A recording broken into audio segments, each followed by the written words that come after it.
This is what stopped me from blowing all of my accounts. And this is coming from somebody who would spend their entire afternoon on charts during lunch hour, during PM session, even sometimes at work on Asia session, ruining my accounts, ruining all of the progress I've made over the past few weeks, destroying my equity curve, refreshing, buying new accounts, more accounts, more accounts.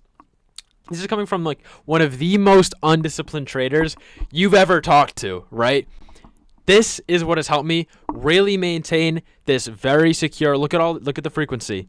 Small frequency. I don't trade most days. When I do trade, it's 1 or 2 trades max, right? Very conservative of when I trade, how long I stay in charts. And this isn't me nitpicking the data, right? Obviously, this isn't like broker statements, but I promise you, this is the real P&Ls of the accounts. This is what I'm actually doing. And this is times 4 accounts, right?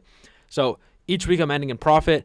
Very, very disciplined. How am I doing this? How am I getting off charts at the right time? What has allowed me to become the type of person that does this? And I have it right here. This is something that I did to change my life 4 years ago when I was 16, is I did something exactly like this. And then I kind of moved away from it because it was kind of cringe. Video cut out, but it was something that was very cringe and corny, and just something that I didn't respect anymore as an idea, and I thought it was too good. And that's moving away from that really dampened my success. So here's what it is. It's so simple. It's just a whiteboard with a routine, like a habit tracker. It's just having a routine, having habits in your life, and again, it seems so corny, so easy. So like, you know, I've seen those videos like Alex Hormozi, and everyone's like, the millionaire doesn't have a routine because he just wakes up and works. If you want to get shit done, if you want to make money, you wake up at 5 a.m. and you just work.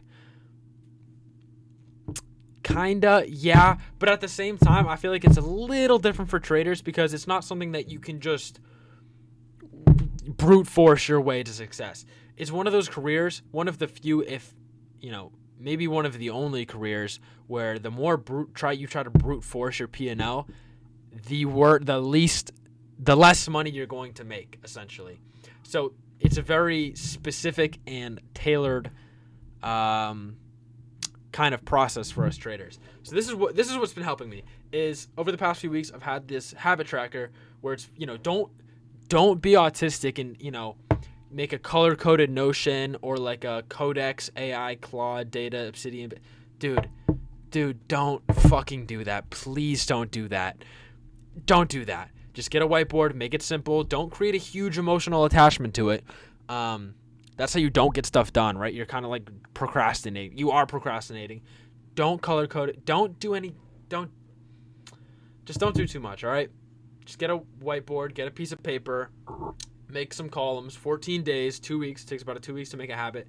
And you're going to write all of the stuff you need to get done and you want to improve on. For me, I know the camera's inverted, so it's just read my Bible, meditate, guitar, prayer, gratitude, make content, chess, and just journal like my thoughts. Not like trading journal, but like just journal like what I'm doing for the day. And you can see like I don't hit every day, but that's okay because you're just trying to kind of funnel your ambitions and your success, and you have like this part of your brain that really wants to grow, right? Which is very normal for like if you're a young ambitious man, you want to grow, you want to improve.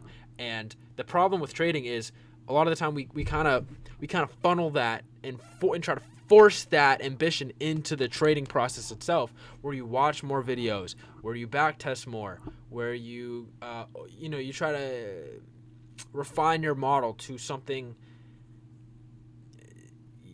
too much. You do too much, right? You're doing too much for trading. This is a game where you're trying to do the least as possible. So what this has done for me specifically is it's allowed me to kind of pivot my obsession into this routine where in the morning I'm not thinking, okay, is there a trade setup? I need to get a trade setup. I need to make money. I need to, was this the best trade setup? Should I review it? And like really like in the morning I'm thinking like, all right, fuck it. Now I gotta read. I gotta meditate. Okay, well, I can bang. Okay, it's 9 a.m. I can probably bang out a game of chess, and if I bang out a game of chess, then boom, I can check that off of the list. And then after that, it's like my brain isn't in trading mode. It's in chess mode. It's in routine mode. Okay, so it pivots away the distraction of this obsession with trading. And what that does is, when you think of what human discretion is for trading, it's really not like a manual thing you're thinking of. If I said, okay, how do you describe your manual discretion in trading? You might give me a few points, but for the most part, it's really a subconscious thing, right? If you think about it, it's a subconscious part of your brain that's doing the human discretion, right? Because it's a case-by-case scenario, and it's not something like you can kind of say. It's something more that you feel, right? It's more of a subconscious thing than a conscious thing, and that's what I think people mess up on. Is it's really a subconscious thing. And how do you allow your subconscious to work efficiently?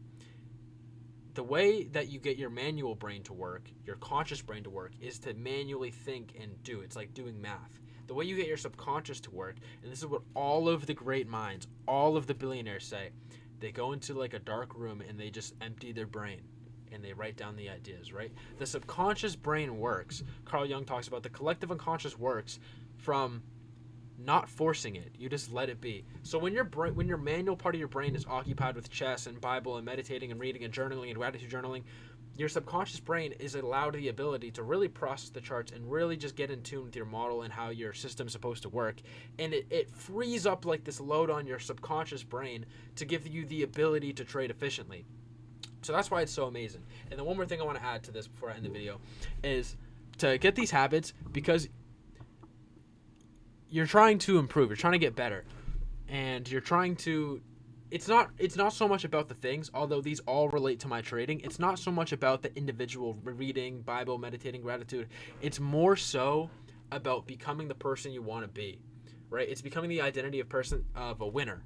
So something like guitar doesn't help my trading, but when I play guitar and I'm getting better at guitar and I'm improving my self-image as well, which also helps my discipline in trading, because I now see myself as a winner. So I don't need to force myself to become a winner if I already am the winner. Do you understand where I'm going with this? You become a winner by doing this in your mind, your identity, and that's what's powerful as well with this trading. I don't rate stuff like working out because I already have working out as a habit. I don't need to put that. I recently removed backtesting to gratitude because gratitude's something I don't consciously think about every day. I don't like try to write it down.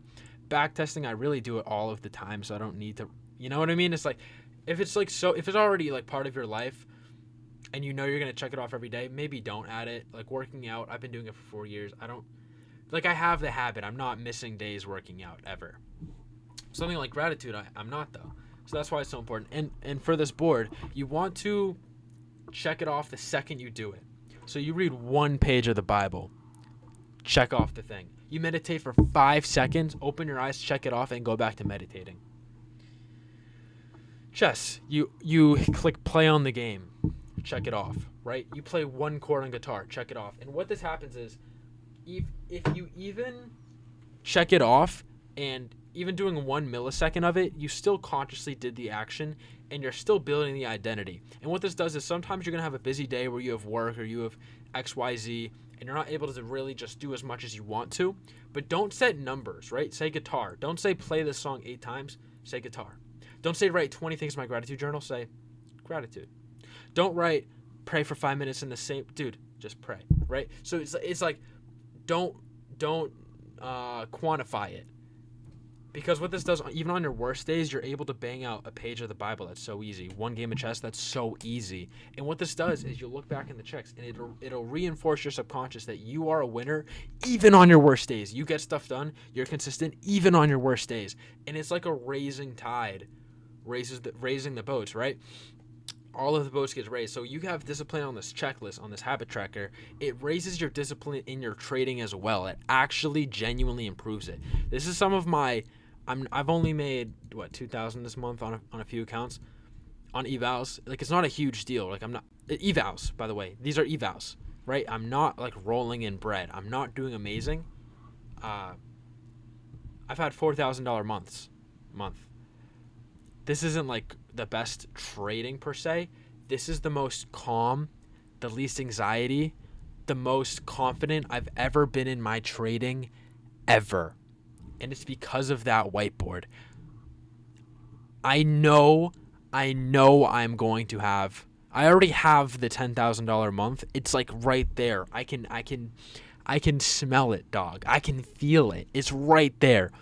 And I know it's going to come because I've built such a strong identity with this habit tracker. I've been doing so much back testing. I know it's coming soon. I've been so disciplined. And I'll be rewarded for that. So with that being said, good luck and good trading.